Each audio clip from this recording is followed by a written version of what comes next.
Hello, Juliana. Good afternoon. It's you and I once again. So, what's the update on the VE Day celebration? The Queen is supposed to speak. Has she spoken? Good afternoon, Chimeze. The Queen hasn't spoken yet. Her address will take place this evening at 9 p.m., which is the exact same time 75 years ago that her father, King George VI, gave a radio address to the nation to celebrate victory from Nazi Germany and victory in Europe. That's what VE Day is all about. It's a really historic global event.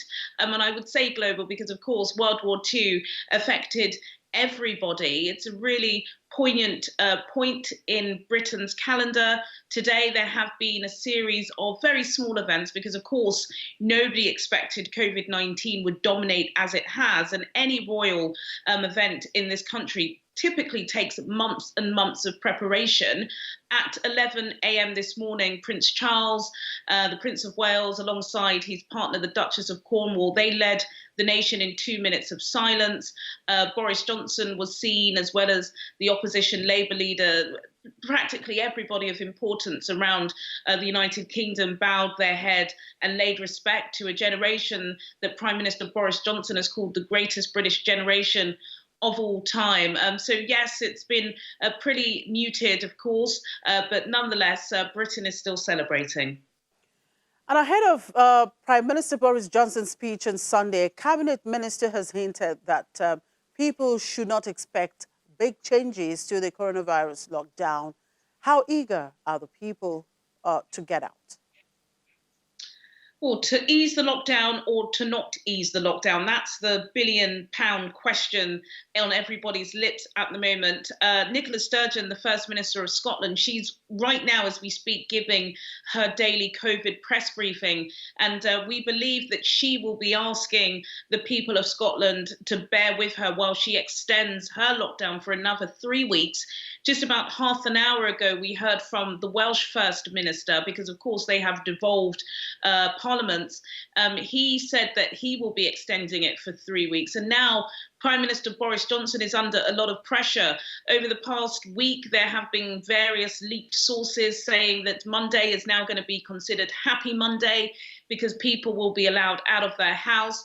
But as you said, within the cabinet, there are some that are desperate for Boris Johnson to get the economy kicking again. And there are others that are more cautious.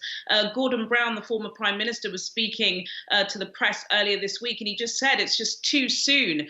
Britain is has the second highest death rate of COVID-19 in the world, highest in Europe.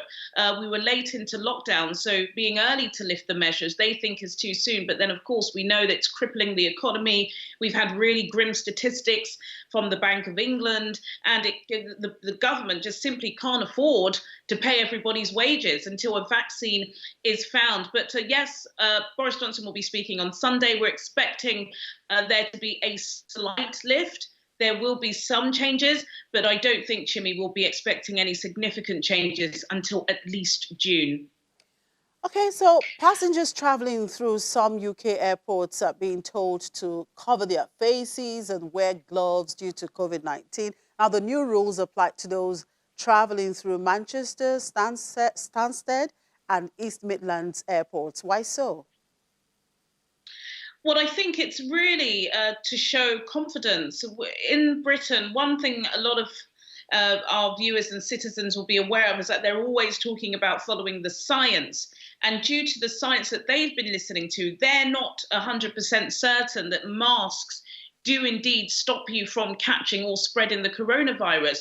But because we've seen it now across the world, it is believed that it does give people at least a sense of confidence. And that's what Manchester Airport Group is trying to instill into passengers to try and get people back up in the air and start to fly again. So they are going to insist that people do wear face coverings and also gloves, just to try and show people that they are taking things seriously. I think what's more important about those revelations is that they are going to start testing people's temperature, which is significantly important because unlike some other nations, Britain hasn't been checking people when they come into the country. Many people, even though flights are almost 100% grounded. There are still some emergency flights coming in, and people aren't being tested. They're just being told to go into self-isolation. So I think, checking temperatures is what's really going to perhaps get passengers, give passengers the confidence that they've all lost. And that's the reason why Manchester Airport Group have decided to do this. Mm. All right, let's say thank God it's Friday and let's look forward to a happy Monday, Juliana. Thank you so much, Jimmy.